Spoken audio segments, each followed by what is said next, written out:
বিপদ ও সংকট থেকে বাঁচার জন্য একটি কাজ করবেন। এটা আমার কথা না, নবীজি সাল্লাল্লাহু আলাইহি সাল্লাম নিজে জানিয়ে দিয়েছেন। বিভিন্ন বিপদ আমাদের লাইফে চলে আসতে পারে, এই বিপদ থেকে বাঁচার জন্য নবীজি সাল্লাল্লাহু আলাইহি সাল্লাম একটি কাজ করতে বলেছেন। এটা তিরমিজির ভিতরে নবীজি সাল্লাল্লাহু আলাইহি সাল্লাম জানিয়ে দিয়েছেন। আবু হুরায়রা রাদিয়াল্লাহু তাআলা আনহু থেকে হাদিসটি এসেছে। তিনি বলছেন, নবীজি সাল্লাল্লাহু আলাইহি সাল্লাম বলছেন, বিপদ থেকে বাঁচার জন্য এই কাজটি করবে, সেটা হচ্ছে আদ-দুআউ ফির রাখা, অর্থাৎ সুখের সময়, সুখ স্বাচ্ছন্দ্যের সময় বেশি বেশি করে আল্লাহর কাছে দোয়া করা। আপনি এই কাজটা বেশি বেশি করবেন। আমরা দোয়া করতে চাই না।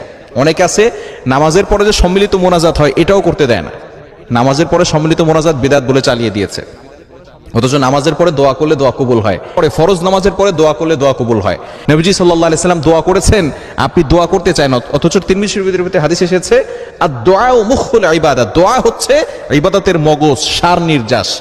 এবং আদ-দুআউ সিলাহুল মুমিন, সাপ্লিকেশন is the weapon of believers, দোয়াই হচ্ছে ঈমানদারের